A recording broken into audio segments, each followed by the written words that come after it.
enregistrement. Jérémy, la place est à toi. Super, donc bonjour à tous. Merci, merci d'être présent et merci pour l'invitation au Cybercampus et à l'OCIR. Donc aujourd'hui, je suis ici pour vous parler donc d'Egide, donc une solution de cybersécurité, de sécurité informatique, qui est réalisée par Cyberzen. Donc d'abord une présentation de ma personne, donc Jérémy Decode, 23 ans. Je suis consultant en cybersécurité. C'est ma première conférence en public, donc soyez indulgents. Donc, quel a été mon parcours au niveau des études? Donc, j'ai commencé par un Master of Science à l'EBS de Paris, où j'ai effectué le MSc en Management de la cybersécurité. J'ai donc effectué ma première expérience chez Cyberzen, donc pour une alternance d'1 an.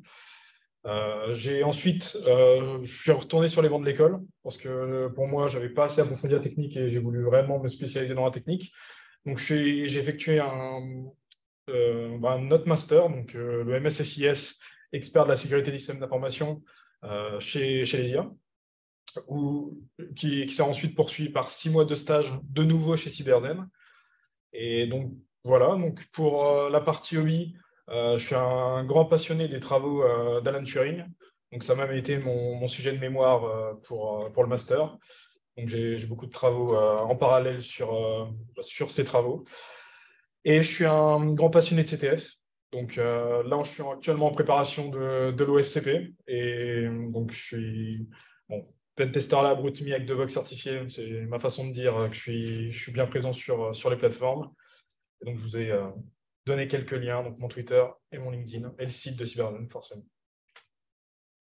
Donc, ensuite, une petite présentation de Cyberzen. Donc, on est une boîte de cybersécurité qui est axée sur deux types de services, de prestations. Donc, nos services tournés autour du conseil, l'audit fonctionnel, l'audit d'hygiène, l'audit technique, Active Directory, ou autre, la sensibilisation, donc directement aller chez le client et le sensibiliser aux bonnes pratiques de la cybersécurité et de la transformation numérique. Pour les produits, on a 2 produits. Donc, un produit plus tourné sécurité, donc Egide, donc le sujet du jour, et Granite, qui est un cloud privé donc disposé aux clients, lui permettant d'accéder à plusieurs types de ressources. Donc, un système de visio, une messagerie instantanée, un cloud, un cloud pour le partage et beaucoup d'autres choses. Donc, je vous laisse aller sur le site de Cyberzen pour si vous avez des infos à ce sujet. Et donc, important de savoir qu'on est donc labellisé donc expert cyber par cybermalveillance.gouv.fr depuis 2020 et on est présent chez France Relance et France Num. Donc, les cofondateurs de Cyberzen, donc Jean-Philippe qui est présent, que vous connaissez très bien, et Grégory Fabre, donc, qui est sûrement présent dans le chat. Voilà, donc cette présentation va plus être axée autour de mon stage, donc ma deuxième expérience chez Cyberzen. Donc 3615 ma vie. Donc quand je suis arrivé en alternance chez Cyberzen, j'ai pu travailler sur l'établissement des bases du boîtier. Donc le boîtier était à l'état de POC, donc avec un cahier des charges défini. Donc j'ai pu travailler sur cette base, donc la virtualisation sur Egide, le pare-feu, le service DHCP, le gestionnaire de mot de passe, donc les premières applications, et le VPN. Donc, je vous l'ai dit, je suis retourné sur les bancs de l'école. Et quand je suis revenu pour le stage, j'ai pu peaufiner et continuer mon travail sur le boîtier, donc, qui avait bien avancé pendant mon absence grâce à l'équipe active. Donc, voilà, donc on va commencer du coup la présentation du boîtier. Donc, je vais commencer par une présentation assez simplifiée donc, pour vous donner un aperçu de ce que peut faire le boîtier. Donc là, vous avez une image donc, du boîtier utilisé pour Egide, donc, avec 2 interfaces physiques nous permettant d'avoir 2 pattes, donc une WAN et une pour le LAN. Donc différents composants, donc les différents ports qui nous permettent l'administration. Et donc, quel est le but d'Egide? C'est de se placer en fait derrière votre Livebox est tout simplement de segmenter votre réseau, de filtrer tous les flux de ces réseaux par un pare-feu du coup, qui est paramétré et configuré sur mesure, et donc de filtrer les flux autorisés. Et le boîtier est supervisé donc, 24 heures sur 24, 7 jours sur 7 par notre équipe, par notre astreinte. Et donc, des alertes sont remontées, on verra ça plus tard. Et bien plus, donc vous allez voir dans quelques diapos toute l'étendue de ce que propose Egide. Voilà. Donc là, vous vous posez sûrement la question, donc, qu'est-ce qu'Egide apporte au marché? Donc, il y a quand même un écosystème assez présent par rapport au boîtier de sécurité. Donc, pourquoi Egide par rapport aux autres? Donc là, j'ai mis donc, quelques concurrents, donc WatchGuard, Fortinet, pfSense. Le problème, en fait, avec ces boîtiers, en fait, c'est qu'ils nous vendent un peu de rêve. Donc par exemple, ces boîtiers se disent simples d'installation et de configuration, alors qu'en fait, pour eux, on parle d'une TPE-PME, donc qui est le public ciblé pour le boîtier. Donc en fait, il faut une certaine technicité pour bien installer et configurer le boîtier. Donc ce n'est pas le boîtier déjà prêt qui est installé sur le réseau et déjà tout est fait et c'est bon, votre site est prêt et protégé. Non, il faut une certaine main-d'œuvre. Donc ils ne sont pas pensés pour l'usager, mais plus pour les admins. Donc pour une TPE-PME, on n'a pas forcément l'équipe sécurité qui est présente et qui peut gérer ça. Vous avez des technos qui, donc, selon eux, qui se basent sur des outils internes, sur un développement interne, alors que la plupart du temps, ils sont basés sur des solutions open source. Donc, on n'a pas forcément une sincérité assez élevée. Donc, ça, et aussi le fait que la plupart de ces technos ne sont pas françaises et, pour élargir, ne sont pas européennes. Donc, un support potentiellement inaccessible, un support uniquement en anglais. Si vous avez une pièce à changer, un certain temps pour l'intervention, ce genre de choses, on pourra en parler pendant des heures, mais bon, c'est du pragmatisme.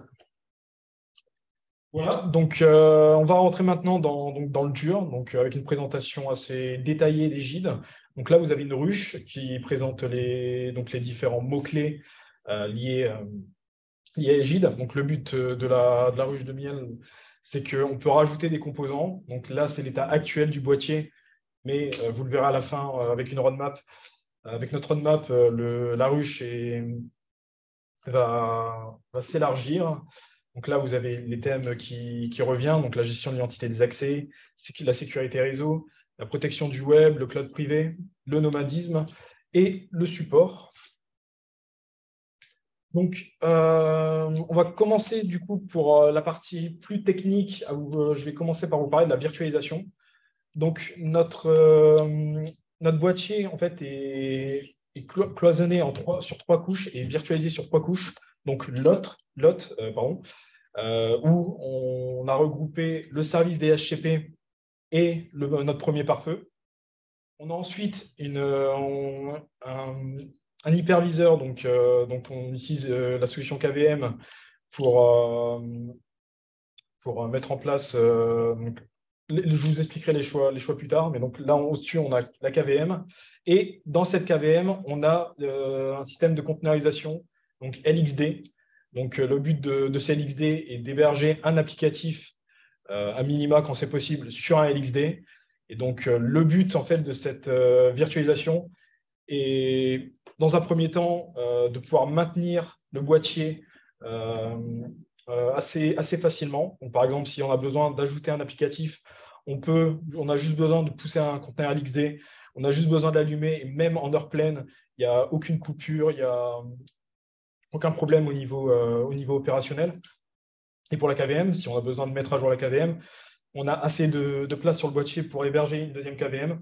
Et donc, juste besoin d'attendre l'heure creuse. On éteint la KVM, on démarre la nouvelle KVM et le changement se fait en quelques secondes.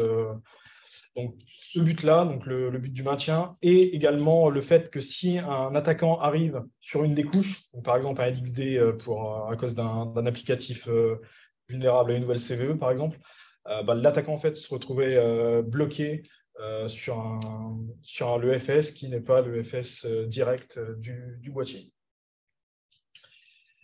Donc, pour vous comparer en fait ce qui est présent sur l'OT et sur la KVM, donc je vous ai mis en place une liste non exhaustive des services présents. Donc, comme dit sur l'OT, on retrouve le serveur DHCP. On a notre premier pare-feu. Donc, on retrouvera un deuxième pare-feu donc sur une techno différente sur la KVM. On a un serveur SSH léger qui est présent sur l'OT et qui nous permet en fait de déchiffrer le boîtier à distance lorsque celui-ci boot. Donc, on ne parle pas d'OpenSSH, mais bien d'une autre solution pour le serveur SSH. Un binaire minimum compilé statiquement, donc, qui nous sera utile justement pour ce serveur SSH léger, donc pour limiter le nombre de commandes présentes sur la session utilisée pour le déchiffrement du disque, et un service qui nous permet d'émuler le processeur et les périphériques, donc vous aurez compris, pour nous permettre de mettre en place une KVM, une ou plusieurs KVM. Donc sur la KVM, un gestionnaire de conteneurs, donc pour nous permettre de mettre en place des conteneurs LXD, un serveur DNS, un serveur VPN et un serveur reverse proxy, donc pour filtrer les requêtes entrantes sur le boîtier et le rediriger vers les services nécessaires. Et donc des LXD donc, disponibles parce qu'en fait, on se base par rapport à la demande du client. Donc, il n'a peut-être pas besoin d'avoir tous les services. Donc, par exemple, je pense notamment au serveur d'annuaire. Peut-être qu'il a déjà un annuaire technique. Donc, on parle d'annuaire technique. Donc, on lui propose de répliquer son annuaire technique. S'il en a besoin, on le fait. S'il n'en a pas besoin, juste on ne lui fournit pas de LXD pour cet annuaire. Donc, on a d'autres LXD comme un serveur d'inventaire qui nous permet de référencer toutes les machines, tous les logiciels présents sur le parc informatique et nous permet également de mettre à jour facilement, d'avoir besoin de pusher les mises à jour pour mettre à jour directement tout le parc en une fois. Un gestionnaire de mot de passe, des serveurs pot de miel qui nous permet de détecter une intrusion sur le réseau. Donc, on fake différents services, donc un serveur HTTP, un serveur SSH, un serveur FTP. Vous avez une liste pareil, non exhaustive de ce qu'on peut émuler. Un contrôleur de domaine. Oui, vous aurez les explications un petit peu plus tard dans la présentation, le fameux Active Directory open source. Donc ce qui est fait par Samba 4, qui implémente le protocole DNS, le protocole LDAP, le protocole Kerberos, RPC et Samba 3. Donc le protocole nécessaire au fonctionnement d'un DC, d'un contrôleur de domaine. Un scanner de vulnérabilité, qui nous permet régulièrement de scanner le SI et de remonter au client des rapports de vulnérabilité. Et l'interface web d'administration, donc c'est pareil, vous aurez quelques explications dessus dans les slides à venir, qui nous permettent la gestion du boîtier par notre équipe et par les bureauticiens. Donc là, on a une liste de ce qu'on retrouve globalement à chaque couche. Donc un gestionnaire d'accès applicatif, donc c'est ce qui contrôle l'accès à certaines commandes, certains binaires. L'utilitaire, donc là, on est plus sur l'aspect traçabilité, donc la rotation automatique des logs, le transfert des logs donc, vers un autre serveur de log, de backup.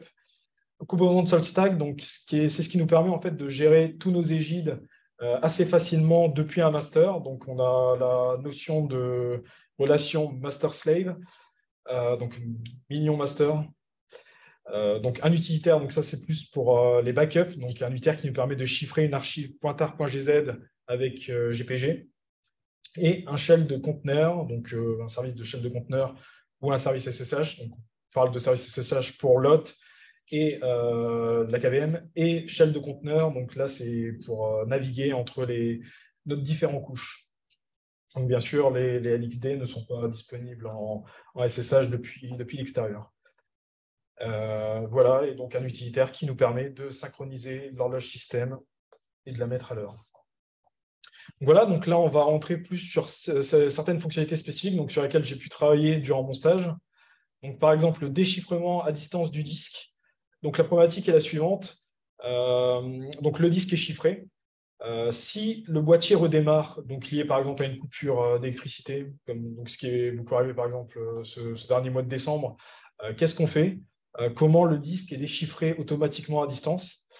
Et bien, c'est là qu'entre en scène notre solution. Donc, je vous fais un petit historique de ce qui arrive. Donc, la machine boot, elle envoie une requête en HTTPS vers notre serveur tiers, donc lui qui héberge un serveur Nginx. Une règle est créée dans le fichier access.log, dans les logs access.log de Nginx. Un watchdog lit ensuite les logs, il va relever la requête HTTP du boîtier. Il y a une vérification qui va être faite pour voir si, si c'est bien un boîtier égide qui a effectué la demande et si donc, le hostname est envoyé dans la requête, si le hostname du boîtier correspond bien à l'IP public déterminé pour ce client. Et si toutes ces vérifications sont bon passées, une connexion à distance va être effectuée depuis le serveur tiers vers notre boîtier, donc via une requête SSH. Et la clé du client va être renseignée, donc ce qui va permettre de déchiffrer le disque. Donc tout ça de façon automatique et on est notifié dès qu'un boîtier est déchiffré à distance. Ensuite, une nouvelle problématique. Donc, je vous l'ai dit en début de présentation, notre boîtier dispose de 2 interfaces physiques. Donc, comment faire si on veut mettre en place 3, 4 ou 10 sous-réseaux? Eh bien, donc, là, on s'est tourné vers différents types de solutions, donc les sous-réseaux logiques, VLAN ou de l'hyperaliasing. Donc là, vous avez par exemple un extrait de configuration pour faire de l'IP aliasing, donc pour faire un alias d'IP sur une interface physique et pour du coup nous permettre d'avoir, là pour l'exemple, 3 interfaces logiques. Donc à savoir qu'on peut aussi faire du sous-réseau physique. Si le client en a besoin, on lui fournit un boîtier avec plus d'interfaces physiques et on effectue du sous-réseau physique. On leur met en place des sous-réseaux physiques. Donc, un sous-réseau par défaut. Donc, si un attaquant, un attaquant pour le coup, une personne invitée, une personne externe à l'entreprise, arrive dans vos locaux et se connecte sur le Wi-Fi ou même se branche en Ethernet, comment faire pour l'isoler du reste de votre SI? Eh bien, en fait, on est parti dans l'optique d'enregistrer les postes des utilisateurs dans notre DHCP, donc sur des réseaux définis. Donc, si un utilisateur veut enregistrer un serveur, on enregistre son adresse MAC dans le réseau serveur, le sous-réseau serveur.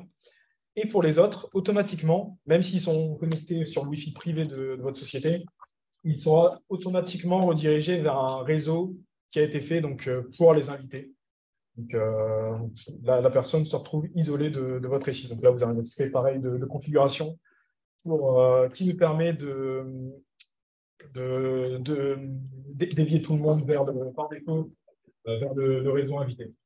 Donc, grâce à l'option bootcannon client on dans le fichier dhcp.conf. Vous allez me demander pourquoi donc c'est au niveau des adresses MAC qu'on effectue ce filtre, parce qu'il y a une attaque bien connue, donc l'ARP spoofing. La question dans le chat. Ah, ok, bah super.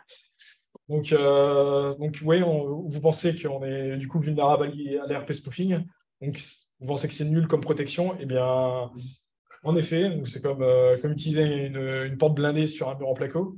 Mais on est capable en fait de gérer donc, le 802.1x, donc, qui nous permet d'enregistrer les clients sur notre serveur DHCP et du coup via certificat, donc les authentifier au préalable. Donc on gère ça, mais ce n'est pas forcément en production chez tous nos clients parce qu'en fait on dépend aussi de leur équipement réseau. Donc, si leur équipement ne supporte pas le 802.1x, au final, le client n'arrivera pas à s'authentifier et n'arrivera pas à tout simplement récupérer une adresse IP. Donc, on sait le faire. Par défaut, on ne le fait pas. Mais si un client nous le demande, on sait faire. Ensuite, donc, est-ce qu'il est possible, donc on a un serveur DNS donc, présent sur notre KVM, est-ce qu'il est possible de restreindre la résolution de certains noms à certaines IP? Eh bien, la question, c'est oui. Donc, pour ça, en fait, on a donc, mis en place une liste d'ACL, donc une ACL correspondant, donc Access Control List, correspondant donc à un réseau. Donc là, vous avez l'exemple du 1.0, du 2.0 et du 3.0. Donc, si par exemple, on veut restreindre tous les accès, toutes les résolutions à notre DSNS menteur pour test.cyberzen.com ou pour tous ces sous-domaines, en fait, on va créer une vue, donc là, la vue Trust, sur laquelle on va juste autoriser le MyNet 1, donc pour le coup, le réseau 1.0/24, à effectuer les résolutions sur notre nom. Donc ensuite, donc la configuration de base de Bind, donc vous créez vos enregistrements sur votre zone DNS et vous avez votre filtrage pour le DNS. Ensuite, donc ça, c'était une mesure qu'on a réalisée suite à une des prochaines slides, donc liée à l'hardening en fait de notre boîtier. Donc, est-ce qu'il est possible en fait de lancer une application dans un réseau isolé? Donc, par exemple, pour éviter un attaquant ayant compromis un applicatif, donc on ne parle pas du conteneur LXD, mais bien d'une application qui tourne sur l'hôte ou sur la KVM. Donc, est-ce qu'il est possible de restreindre l'usage de l'attaquant suite à intrusion? Eh bien, oui. Donc, on utilise donc, le service root, donc en fait, qui nous permet cet isolement. Donc, comment se faire? Donc, en fait, on a juste eu besoin de créer une partition, donc /root, pour l'exemple, de chercher toutes les dépendances. Donc, pour cet exemple, je vais parler d'R6log. Donc, chercher toutes les dépendances des R6log, ses configurations, les librairies, les binaires utilisés. Donc, pour cela, on a utilisé deux outils. Donc, LDD, qui nous permet justement de récupérer les librairies nécessaires à ce service, et Estras, donc, qui est un petit peu plus performant que LDD. Donc, ensuite, on a déplacé toutes ces sorties vers le dossier chroot et le service, donc R6log. On a juste eu ensuite besoin de se connecter à cet environnement, de lancer le service, et c'est bon, notre R6log était isolé du reste de nos applicatifs, enfin de notre FS. Pardon. Donc, l'hardening, je vous en ai parlé juste avant. Donc, en fait, l'ANSI a rédigé un guide donc, sur les recommandations de l'hardening pour les systèmes GNU Linux. Donc, on a suivi ce guide. Donc, en résulte 80 règles donc, sur la gestion du matériel, la gestion des logiciels.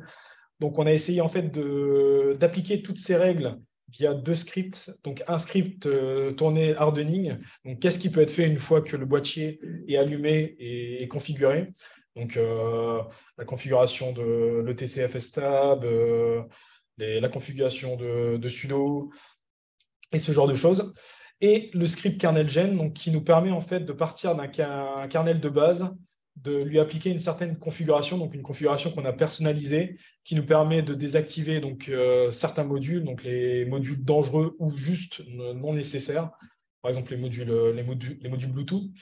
Et ensuite, une fois cette compilation faite du kernel, on signe le kernel. Donc ça, c'est une des règles qui a été ajoutée dans la deuxième version, dans la dernière version actuelle de ce guide de sécurisation. Donc ensuite, il y a des règles en fait qui ont pu être suivies seulement, qui peuvent être réalisées seulement par interaction manuelle. Donc je pense par exemple à la configuration du BIOS.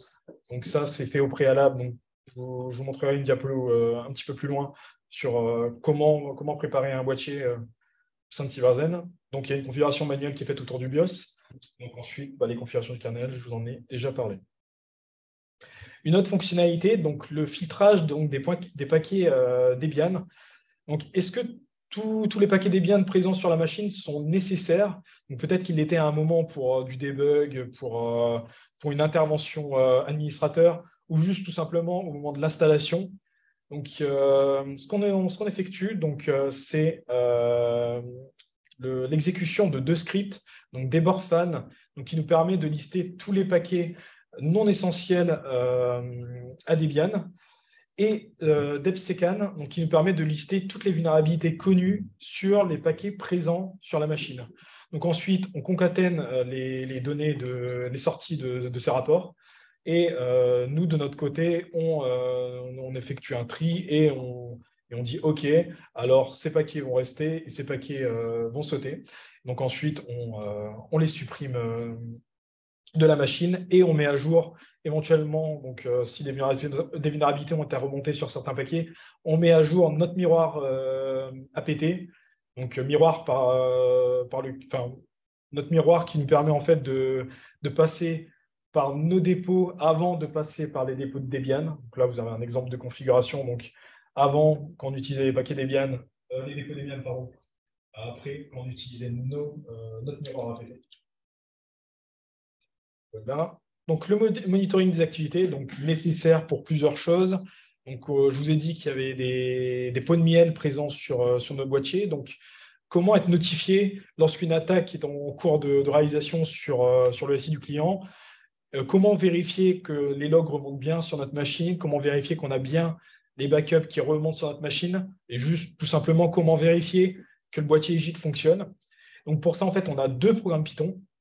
Donc, un programme qui nous permet d'effectuer toutes les backups au courant de la nuit et donc, qui va d'abord effectuer un check sur la taille des différents fichiers que l'on veut backuper et qui va les comparer avec les tailles de la veille. Donc, si un fichier est plus léger que la veille, potentiellement, il y a eu un problème, il y a eu un écrasement, potentiellement, donc on le notifie, on le note quelque part. Et ensuite, la backup est réalisée. Et une fois toute cette procédure de backup réalisée, on a un mail qui nous est envoyé sur lequel justement on a la conclusion qui nous est retournée avec les différences de taille, si la backup c'est tout simplement bien réalisé, c'est bien déroulé ou non. Et donc, s'il y a des choses qui sont à notifier et qui relèvent d'une intervention manuelle, alors l'équipe d'astreinte agit en conséquence. Voilà. Et la météo, donc qui nous permet en temps réel de suivre l'avancée, de suivre les retours de nos différents capteurs. Donc là, vous avez une liste de certains capteurs, donc des capteurs pour vérifier l'état de vie du SSD, si des erreurs ont été remontées au niveau du disque, si tout simplement le SSD, donc sur côté hot et côté KVM, est plein, les espaces disques plutôt. Vérifier la température du CPU, vérifier l'état des LXD, donc, etc. Donc là, LXC parce que c'était la technologie utilisée avant, c'est vieille capture. Et donc les honeypots. Donc on a une jolie petite musique qui résonne dans l'open space quand un honeypot passe en rouge. Donc ça nous permet d'être directement notifié et de rapidement contacter le client pour voir avec lui si l'action est suite à une erreur ou tout simplement à une intrusion. Donc, d'autres petites captures. Donc, ce que vous avez vu avant, c'est la vue côté Cyberzen. Et là, c'est la vue côté client. Donc, qui lui, forcément, a seulement accès au stats de son boîtier. Donc, vous avez plusieurs graphes, donc une dizaine de graphes. Donc, pour les analyses sur une journée et sur une semaine. Donc, vous avez aussi donc d'autres valeurs et vous avez l'historique de la météo sur plusieurs jours. La fameuse interface d'administration. Donc, je vous l'ai dit plus tôt, en fait, on a donc forcément plusieurs tickets. Donc, la création de comptes sur notre gestionnaire de mot de passe, des demandes de création de certificats VPN, des enregistrements dans notre zone DNS. Donc, toutes ces choses, en fait, sont actuellement faites par nos équipes support. Mais on a essayé de travailler, en fait, sur une interface d'administration, donc pour nous, donc nous faciliter l'intervention sans avoir besoin, sans nécessité d'intervention, de connexion directe sur le boîtier. Donc, qui nous est utile pour nous, mais également pour le bureauticien. Par exemple, la création de comptes sur notre gestionnaire de mot de passe pourrait être réalisée directement par le bureauticien sans avoir besoin de passer par notre support. Et donc, c'est pour ça qu'on a mis en place une interface d'administration qui permet également d'autres choses, comme des outils de monitoring qui ont été développés en Python et qui se basent par exemple sur Scapy. On a accès à l'annuaire technique de l'entreprise. Donc, vous pouvez permettre aux utilisateurs de s'authentifier et d'utiliser la MFA. Donc, leur mot de passe est haché en base sur le LDAP avec PBKDF2. Donc, vous pouvez permettre à l'utilisateur de s'authentifier, de modifier ses informations personnelles. Et ensuite, grâce à cela, on découle la génération d'un trombinoscope, donc, qui est également un service qu'on propose à nos clients. Et beaucoup d'autres choses. Donc là, vous avez un POC. Donc c'est le POC. Donc on travaille encore dessus. On essaye de fournir l'interface la plus ergonomique et la plus, visuellement parlant, plus intéressante possible. Il y a également possibilité d'activer ou de désactiver l'anti-spam directement depuis cette interface, d'avoir accès à votre schéma, du schéma du réseau de votre SI, d'accéder à la météo et ce genre de choses. Et d'autres choses sont à venir. Donc, la fameuse diapositive qui va fâcher. Donc, l'Active Directory full open source. Donc, pourquoi en fait ne pas oublier qu'on se focalise sur des TPE et des PME, donc potentiellement des entreprises qui n'ont pas de SI réellement mis en place, donc, et qui nous demandent en fait de pouvoir gérer leurs utilisateurs facilement, leurs postes, les autorisations, et directement pensent à la solution de Microsoft, la solution propriétaire, donc Active Directory. Donc, notre but, en fait, est de pouvoir réaliser ces opérations directement depuis notre boîtier. Donc, c'est pour ça qu'on a utilisé la version 4 de Samba, donc, qui implémente tous les protocoles nécessaires à la mise en place d'un essai. Et donc, une fois le LDAP modifié et donc les classes auxiliaires ajoutées pour nous permettre l'authentification Unix, on peut effectuer du coup du SSO directement depuis ce entre guillemets, contrôleur de domaine. On peut mettre en place des GPO, comme sur un Active Directory, et on s'est assuré au préalable que notre contrôleur de domaine suit les recommandations au niveau de l'hardening. Donc, pareil, des X points de contrôle sur un Active Directory. Donc là, vous avez le logo de Pincastle, donc outil utilisé entre autres. Et donc, vous pouvez voir sur la capture d'écran à droite. Donc, vous configurez vos outils RSAT donc pour l'administration à distance d'un Windows Server. Vous authentifiez sur notre DC et vous pouvez gérer notre Samba AD comme n'importe qui pourrait gérer un Active Directory. Un des derniers points, donc l'authentification, donc MFA par VPN. Donc en fait, notre solution, donc on utilise WireGuard en tant que solution VPN.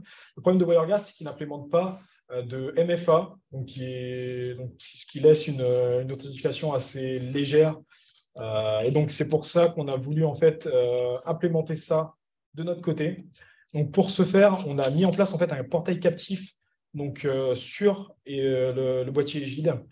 On a redirigé sur le pare-feu tous les trafics des utilisateurs VPN vers notre portail captif. On leur demande, donc ce serveur web est relié à notre base, notre URL DAP. Donc on leur demande de s'authentifier via une adresse mail et un mot de passe. Ils ont la possibilité d'activer ou non l'OTP, donc l'authentification avec code à usage unique.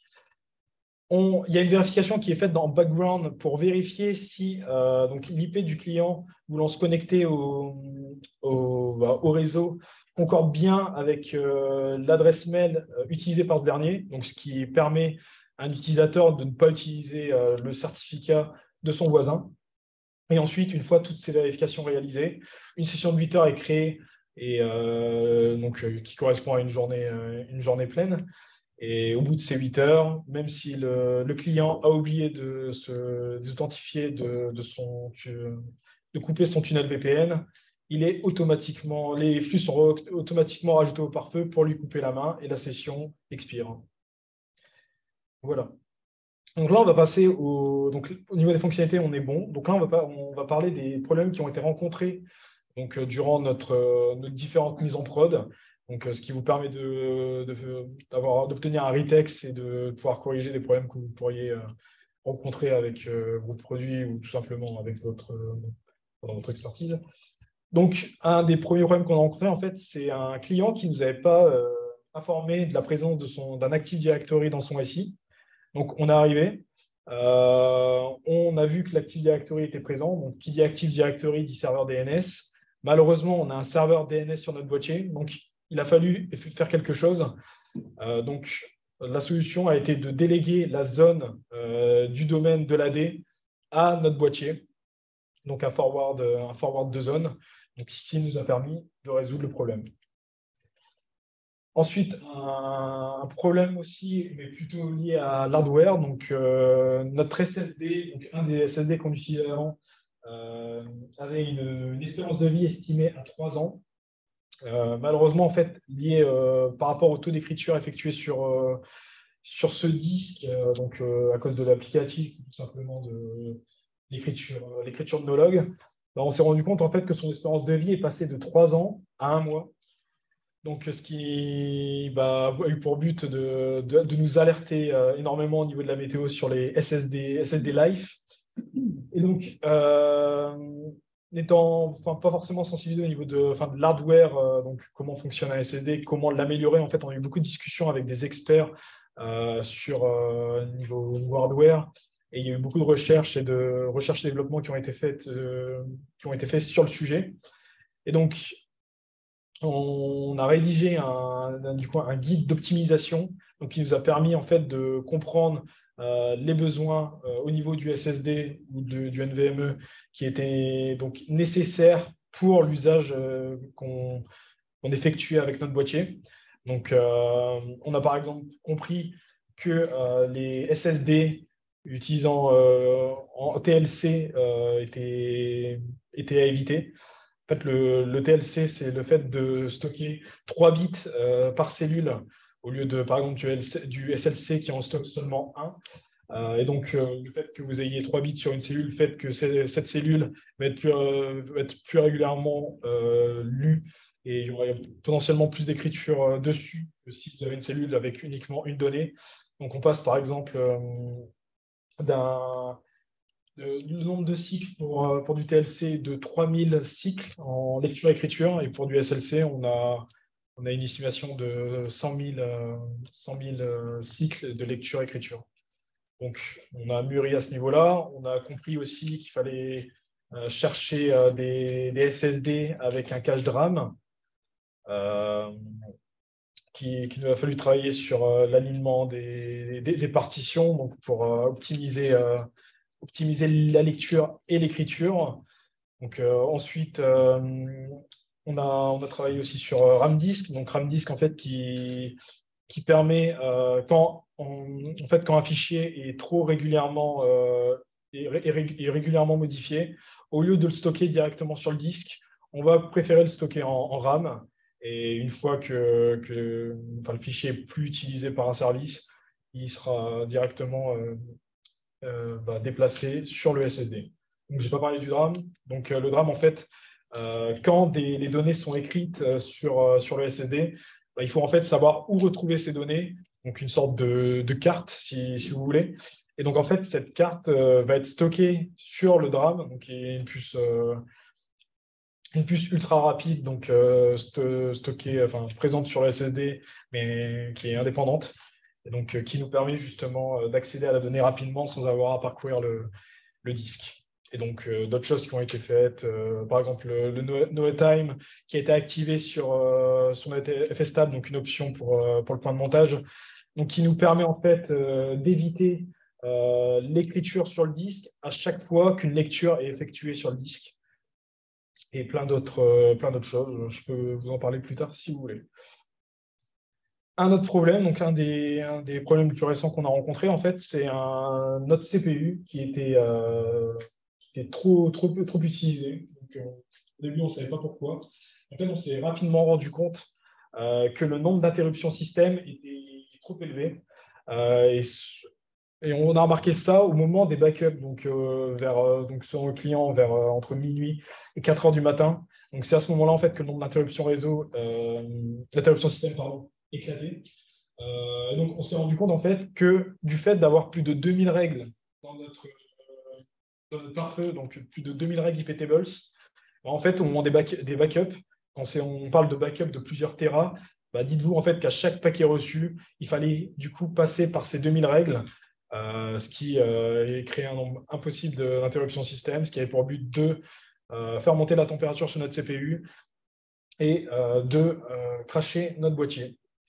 Et donc, les solutions qui ont été trouvées, c'est déjà la répartition de ces interruptions système donc sur l'ensemble des cœurs disponibles sur notre CPU. Et ensuite, on a développé un script qui nous permet d'optimiser ces règles. Et donc, en fait, au moment, par exemple, des backups, on va voir que c'est ces règles qui sont le plus utilisées à un moment N. On va du coup les mettre en haut, donc c'est automatique, on va les mettre en haut de notre pare-feu et ça nous évite de parcourir 2000 règles par paquet, mais d'en parcourir uniquement 5 si la règle se retrouve dans le top 5. Et donc c'est le programme qui est exécuté régulièrement pour juste optimiser notre pare-feu. Donc, un autre problème, donc le seul problème qui n'a pas encore de solution actuellement, donc l'IPv6, donc encore et toujours. Donc, le problème en fait est qu'on dépend beaucoup trop du FAI pour l'IPv6. Donc, par exemple, pour ce cas-là, on va se baser sur Orange. Donc, déjà, Orange, dans un premier temps, qui officiellement propose un /56 pour les plages d'adresses disponibles, alors qu'en fait, on se retrouve avec un /64. Donc, on passe de 256 adresses disponibles à 16 adresses disponibles. Donc, ce qui est assez problématique quand on veut segmenter notre réseau et gérer le réseau du SI. Et le problème que de la délégation donc, du DHCP, donc Orange qui ne veut pas déléguer le DHCP à un autre routeur, enfin un autre boîtier pour le coup. Et donc, ne pouvant pas déléguer le DHCP, on ne peut pas on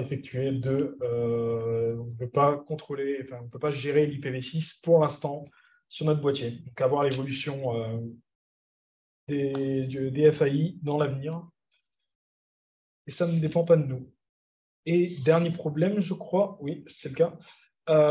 Donc, c'est déjà beaucoup de problèmes qui ont été résolus. L'allocation Wi-Fi. Donc ça, c'est un problème qu'on a rencontré avec un client en particulier. Donc en fait, on a remarqué que les réponses DHCP en fait étaient perdues. Donc les requêtes ARP passaient bien. Le client récupérait l'adresse de destination, l'adresse IP de destination du DHCP, arrivait bien, enfin, essayait de lui transmettre sa demande pour obtenir une IP. La requête arrive sur la box. La box, on ne sait pas pourquoi, donc là on parle de SFR, envoie la requête DHCP sur ses serveurs. La requête revient sur la box, part sur notre boîtier. Le problème, c'est qu'entre-temps, l'IP source a été modifié sur la requête, ce qui a pour but tout simplement de faire sauter l'IP source initiale. Et donc, lorsque notre DHCP veut retourner la réponse se perd et le client récupère jamais sa réponse. Donc, la solution, en fait, a été pour ce client-là de lui proposer deux solutions. Soit donc d'héberger de faire du Wi-Fi tout simplement avec notre boîtier, donc de mettre en place un AP, ou de lui proposer de mettre en place des bornes Wi-Fi sur son réseau. Et comme ça, le Wi-Fi étant géré à l'interne et n'étant plus géré par le DHCP, on ne rencontre plus de problème pour le DHCP tout simplement. Voilà, donc j'en ai fini pour les problèmes. Donc là, je vais vous faire un petit aspect, donc donner un petit aperçu de la roadmap. Donc ce qu'on envisage pour Egid dans le futur. Donc bien sûr, on a encore énormément de choses, mais bon, je vais déjà vous parler de ça. Donc on a pour objectif de mettre en place notre propre serveur OTP. Vous pouvez voir qu'on utilise quand même l'OTP sur beaucoup de choses, l'authentification pour le VPN, la MFA. Le port knocking.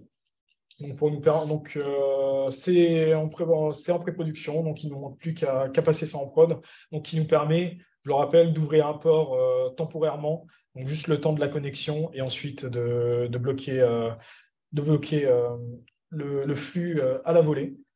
Donc, la qualité de service donc pour le réseau, donc, par exemple, on parlait des backups, pourquoi pas privilégier les flux à ce moment-là par rapport aux autres.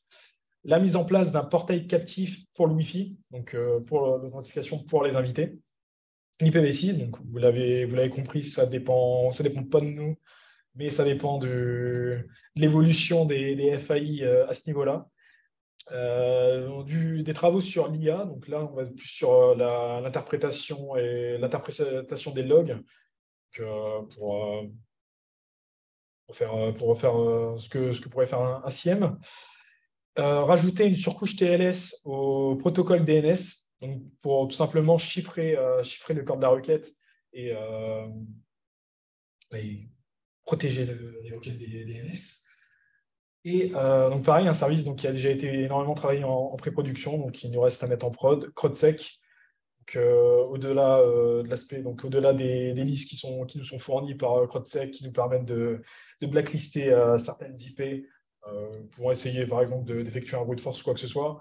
On va également utiliser CrowdSec pour le filtrage, donc les tentatives de brute force, etc. Donc, beaucoup de choses à faire avec CrowdSec qui est très très complet.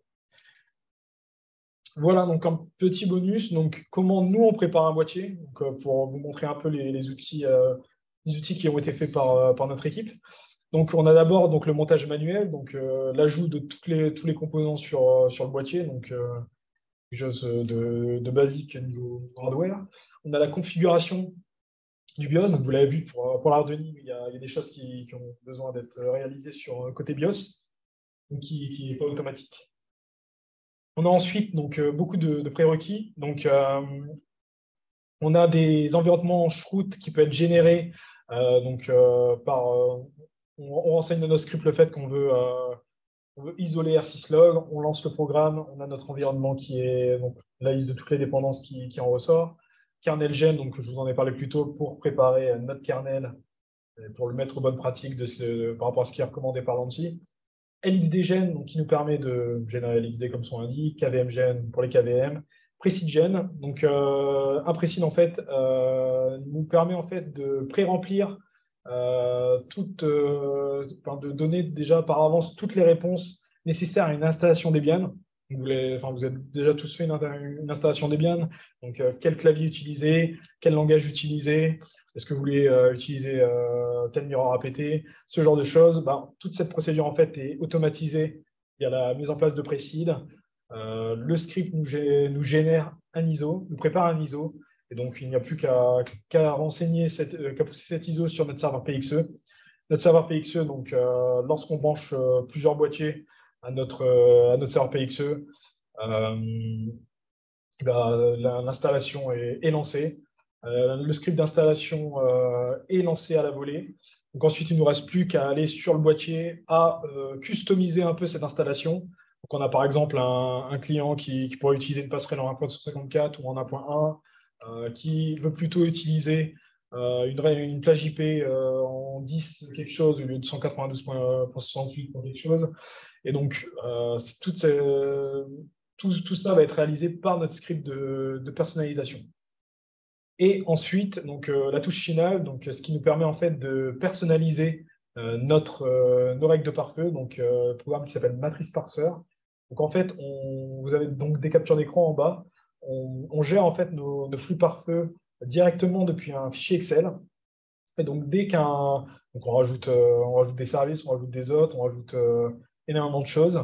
Donc un script continuellement vérifie si des changements ont été effectués sur ce fichier Excel.